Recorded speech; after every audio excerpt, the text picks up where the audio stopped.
Welcome back. Welcome back. Yeah, we just came back from the break. This is always awkward for me because I really don't like starting conversations. It's so weird. Anyway, um, right now we're getting into the part where we now go on to our guests' personal stories, how they came to be,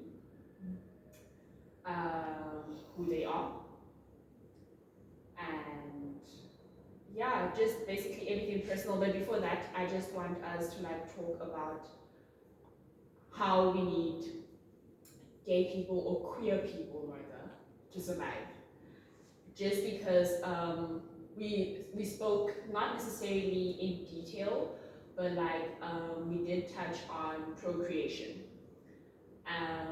But the last time we had this conversation, the first two parts of the conversation, I asked Ashley a question and I was like, you do realize that this system was put in place, if I may call it a system, was put in place to ensure the survival of humanity.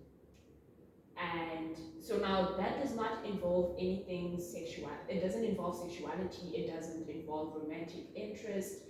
It does not involve any of those feel-good stuff, if I may put it like that. It's just to ensure the survival of humanity, to ensure that there is continuation of the human race. So now, having understood that, and I'm trying to understand. I'm assuming we all watched the video I sent in the group. Which one? The one that spoke about how we need gay people. I think the person specifically spoke about homosexuals and how we need them to survive, in a sense that because you and your siblings share 50% of your parents' DNA, and then you get cousins, and that makes it 25%. And should the parent die, the sibling, the one with the 50%, is the one that now takes care of the nephews, cousins, and all of that. And that is how the continuation of the human race is ensured. However, what I do not understand is how, and that is what I'm hoping to get. Because to some degree, I do get why we need each other. And that is also why we started this chat, right? To coexist with mutual respect and understanding. And so now I'm just trying to how do you think you being who you are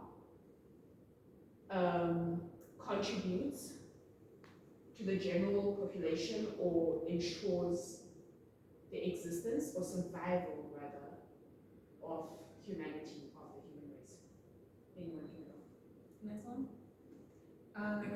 I believe that in nature there is variation, and that is in all forms, whether it's in how we look or sexuality even, right, in gender.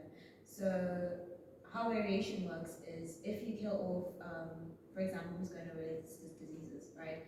If someone is immune to some kind of disease, right, and someone else isn't, when that disease starts to spread, the one who's not immune to the disease will not die, right? And that's how variation works. It ensures that the human population continues to exist, whether some people have these qualities or not. The point is, I think there was a point somewhere there, right? The point is with variation, it ensures that there's difference, and difference is what allows for human race to continue to exist. Okay, go on. Okay, so had there not been variation, right, anything could have easily taken us out. Diseases, earthquakes, easily. Yeah, anybody else? No, I was going to add on in terms of variation and how it ensures survival, because that's basically on a level how in evolution it sort of works, to be able to survive a species has to have some level of variation, right? If everyone in the species are the same, they are more likely to die. But I would add on to that in terms of why it ensures our survival, because it goes beyond the sexual, being able to reproduce, right? Those who survive get to reproduce. Therefore, if the person is immune, they get to have kids, then they can pass on the genes and humanity survive. But I also think what humanity also needs to survive is ideas and perspectives on the world. So variation is also important for ideas to progress and evolve, right? People will point at Albert Einstein and say he found the theory for relativity and speed of light and whatnot, right? But Albert Einstein couldn't do everything. He was particularly smart at certain things, and other people are going to be smart at certain things, and they're going to be able to solve what he couldn't solve. So in that sense, you have a diversity of perspective and ideologies can help the human race progress forward.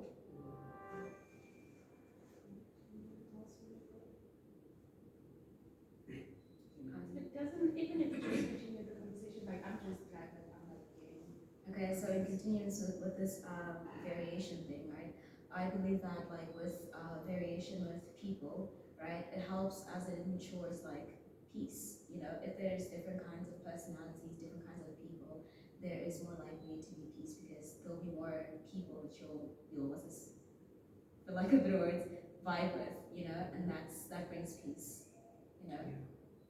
Okay, I get the peace part, but like to a certain degree, I'm not entirely disagreeing with you, but like to a certain degree, I disagree. Only reason being that we're going back again to the conflict theory, right? How we now, again, the queer community and the cisgender community, yeah. It's just me. The normal people, what do you call normative? Don't say normal people. Normative!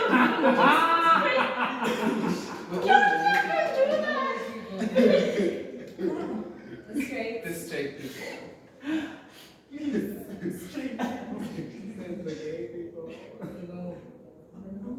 Guys, please, you're making it worse!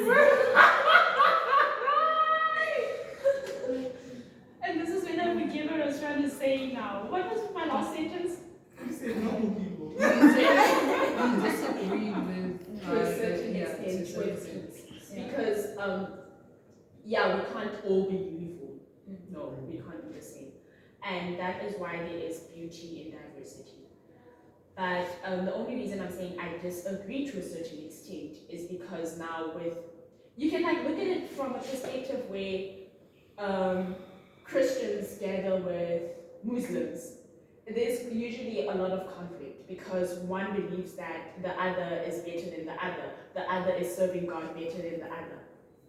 Okay, can I finish first? No, I'm just raising Okay, something. No, I want to say something. That is why I feel like, to a certain degree, I understand where the peace part comes in, but like that's not always the case.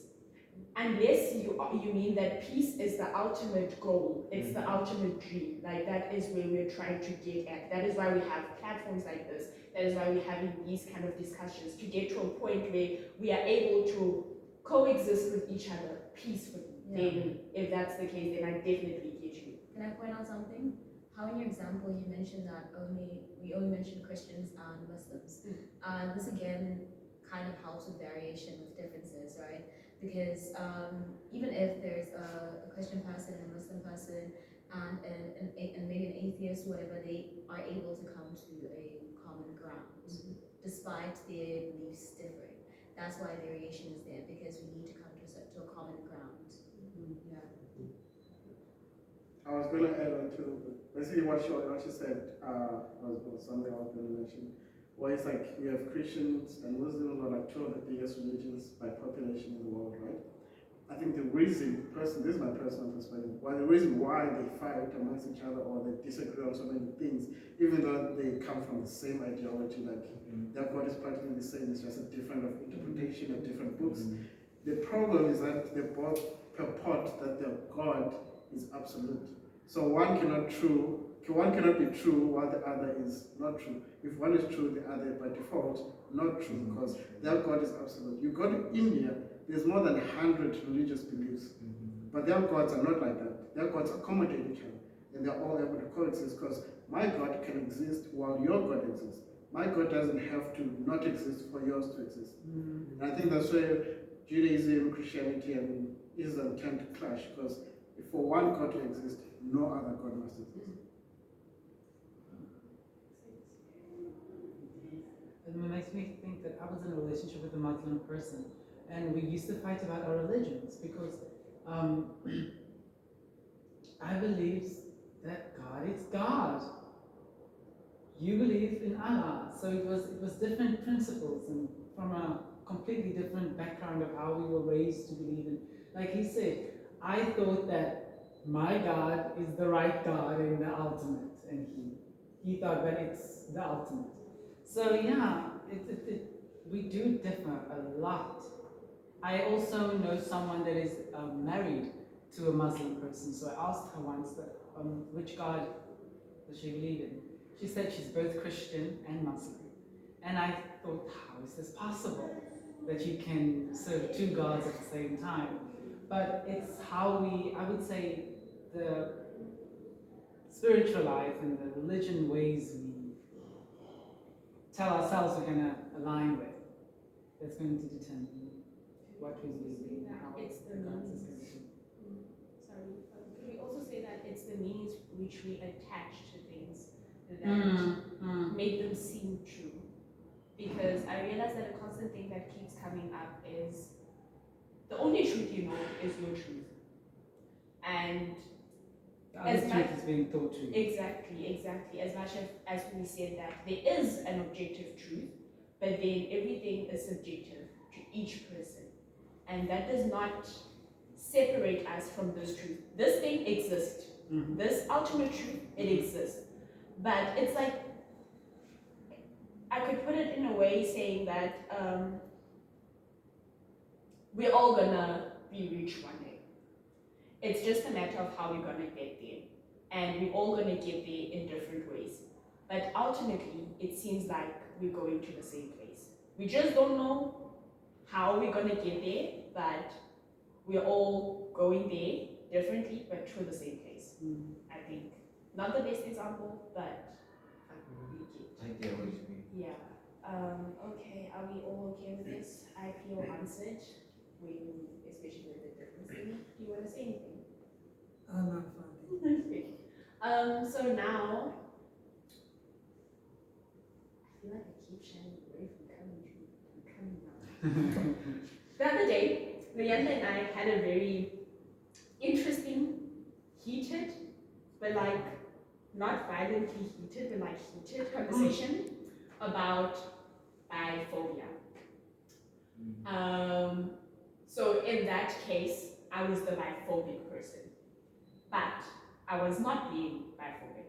It came across as being biphobic. And listen, reason I disagree with that, because at this point I feel like, when you tell a racist person that they be racist, they're like, nah, I'm not. That's how I feel right now. So what happened was I came across a post on Instagram, and this lady said that if you're not gonna date a man just because they're bisexual, you're being biphobic.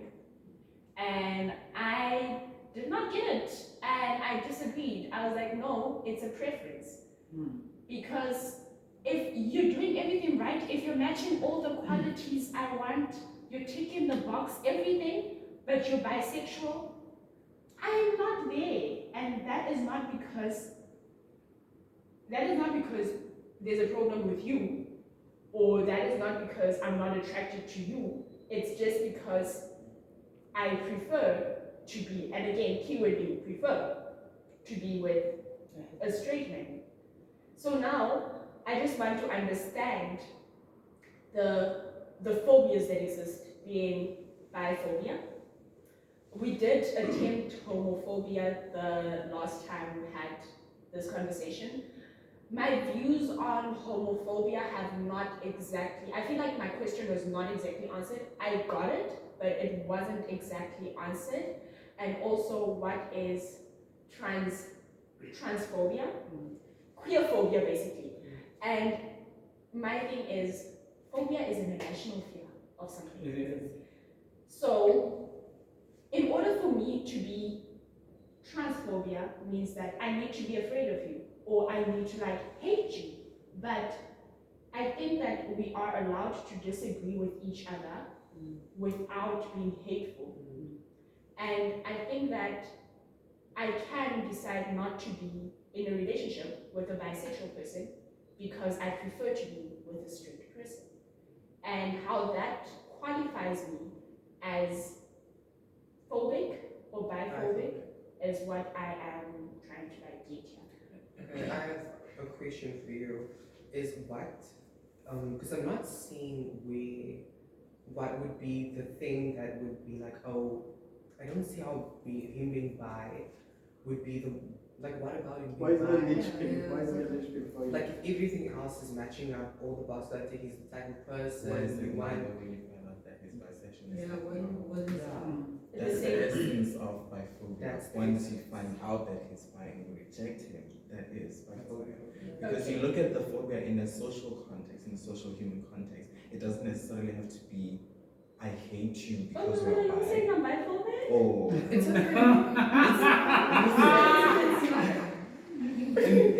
in the social context, it doesn't necessarily have to be, I hate you because you're bi, or I'm scared of you because you're bi.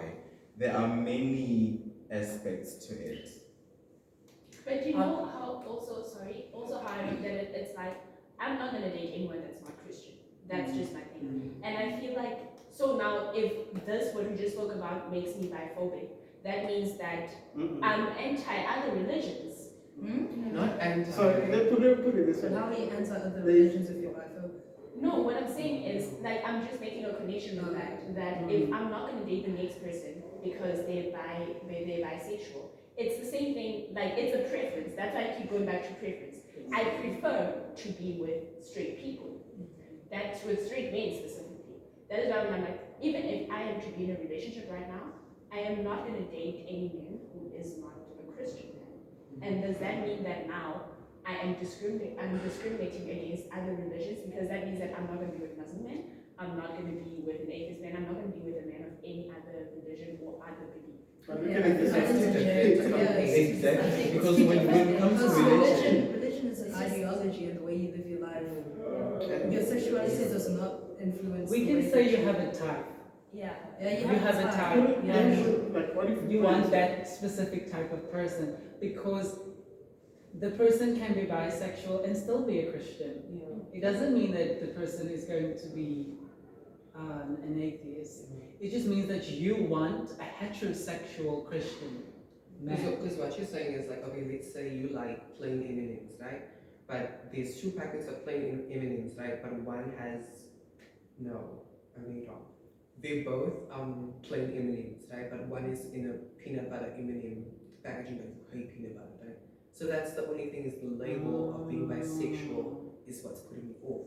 Oh, I I see. nice So that example, was actually. biphobic. I get it. yes, exactly. Also, you cannot compare sexuality with religion because with religion there aren't any marginalized religions. They all exist on their own. Whereas with sexuality, people of the LGBT are marginalized people. So if you reject someone because they are bi, it's biphobia.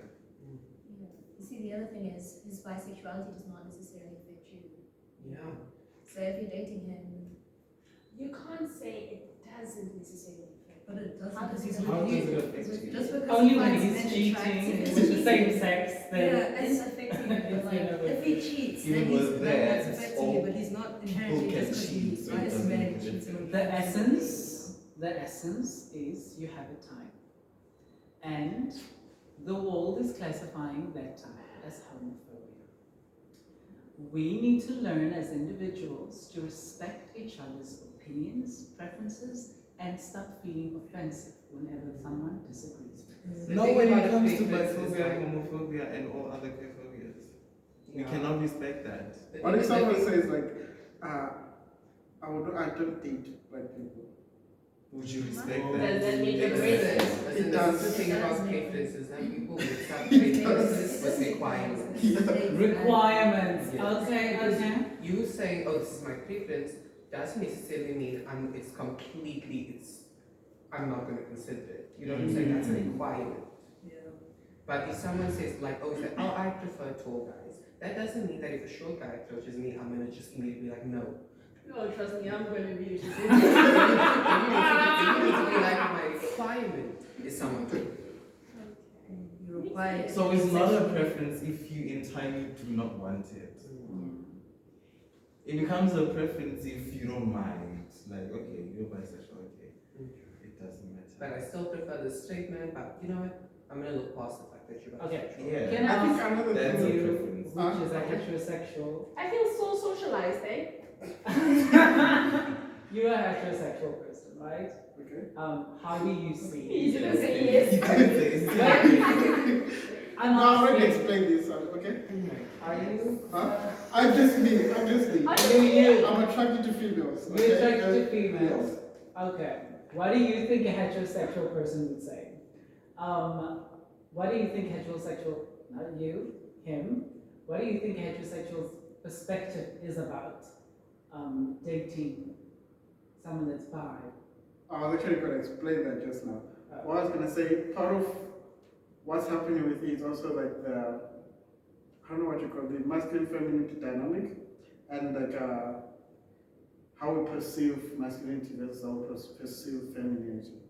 For instance, there's this one clip I saw from the show Insecure. I think does anyone watch Insecure? Who knows Insecure? Okay? Yeah. There's the main character, there's the friend. What's her name? Issa and Molly. Is it Molly? Oh yeah, Molly's a friend. Molly's a friend. Molly's a friend. Okay? So basically, she's seeing this guy or something, right? So one day they're eating, right, at this guy's place. He has proven once, like she tested him with stuff to see if he would rape her when she was drunk. He checked all the boxes. Then one day he just mentions that in college or something, he kissed a guy. He didn't say he was bisexual, or he didn't just kiss, okay? Yeah. But he mentioned that he had experienced a guy, but he's now straight, right? He's come to that conclusion. Yeah. And then she rejected, I think she rejected him or she decided to break up with him or whatever. She immediately considered him gay after that. Yeah. So there's a certain level, there's a certain dynamic with, I don't call it homophobia, but how we perceive homosexuality, especially in the black community, that it's also a bit up there in how we perceive it, right? Because for most men, if it's the female counterpart that's bisexual, they don't really care. Yeah. Whereas if it's the if it's a woman or a female person, right, that is encountered with a male that is bisexual, they struggle with that, right? And I think it's because of the dynamic in which we're taught to perceive each other within a heterosexual sense, how men and women are taught to perceive each other. There's a certain paradigm with which men are allowed to exist in a heterosexual sense. You can't cry, you can't do this, you can't do that, you can't do that. Whereas women are given a wider berth of expression. They can express themselves in so many ways and we're okay with it. Men are sort of narrowed into a box where it's like, he can't be just out there. He has to be here, right? If he kind of deviates from that, it's like, where are you going? Like, what's wrong with like you? you're less of a man. Right? For instance, right now, if I remove this thing and my hair started to fall out, people would like, why are you gay? Like, I didn't. Right? But if you were what I'm wearing now, people would be like, or is she just in a masculine energy today? You get what I'm saying? People won't question your sexuality based on how you dress, how you speak, whatever. They'll question my sexuality based on how I dress and how I speak, right? I might a lot of guys also complain about this, like straight guys, right? It's like, I'm dating someone, sometimes I feel things. I wanna cry, I wanna do this, but I'm afraid if she sees me in that sense, so and so would happen. So I feel like maybe in your sense it's because of how you've been brought up to perceive masculinity, that if a guy is bi, he's losing something from his masculinity by being that. Therefore, he doesn't fit into that box of what he's supposed to be. Right? Whereas for guys, if they see a girl who's bi, it's like, yeah, I can still hit that. You know what I'm trying to say? Like, we can still coexist with that person because I know she can still give me what I need. She can still give me, if it's feminine energy I'm looking for, she can still give me that. Right? Or they can still give me that. Do you know what I'm trying to say? Would you say that a bisexual guy, or if you date him, you're afraid of, or afraid that he's half gay? You know, I don't know, because my thing is, I was looking at it from a more preference perspective. Especially because I've never found myself in a situation like that personally, but it's just something that I know I would not do. and that Which is is why okay. I went back to being a preference. But do you think that, I mean, there are people Oh, so that she are, wanted to ask a question, but it's fine, we'll come back to it. also there are people that are just plain queerphobic. But do you also think that most of these things we perceive as being queerphobic just stems from not understanding? Because like I'm checking, like right now when I came here, I was like, no, it's just a preference. But now that we've like you've all given me insight on this, I have a different perspective, and I'm like, oh, I understand how that comes across as me being queerphobic. Because like you heard right now, it's like, oh my word, so now I'm queerphobic? I'm like, what? So do you maybe think that it's maybe just more of coming from a place with lack of knowledge, lack of understanding, not knowing? Yeah. I want to answer what Princess said about how like men will date bi women, right? Even if they bi, and how it's an acceptance thing. It really isn't. It's more of they don't take their bisexuality seriously, you know. Yes. So I think that's also like just another form of homophobia. And Or also if like building on that, threesomes and all it's that. fetishized. It's nice as well. It's not And also respect. maybe hoping to change the person. You know how Yes, some women dating yes. and hoping to change things. So, would it, sorry, the science, do you think that the guy will not care if the girl is bisexual because he feels like I can give you what a girl can never give you? Yeah, it's like that. Wow. You still, because like the thing is, no matter what, men still consider themselves higher in society than women. Patriarchy. And society has convinced us that the world revolves around men. So with that, we now think that any certain attraction, it should revolve around men. So when women are bisexual, they take it as, okay, she's still attracted to men, perfect. But then when a man is bisexual, he's attracted to a man, that's odd. Yeah. You understand? Yeah. Also, it comes from a place of femphobia. I don't know if you guys are familiar with that term. Yeah.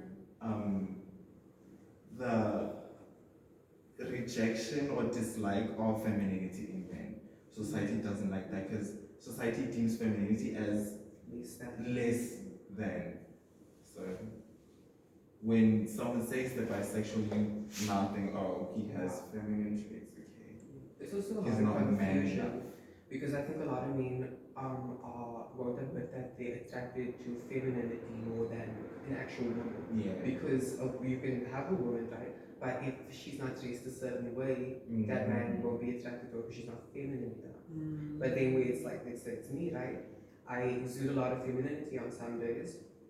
And men will admit that they're attracted to me. Yeah. But because of my genetic makeup, they're not going to pursue it. You know what I'm saying? So, yeah. Did I make my point? I think You all made your points. I hear you, and I've been nodding for a very long time now.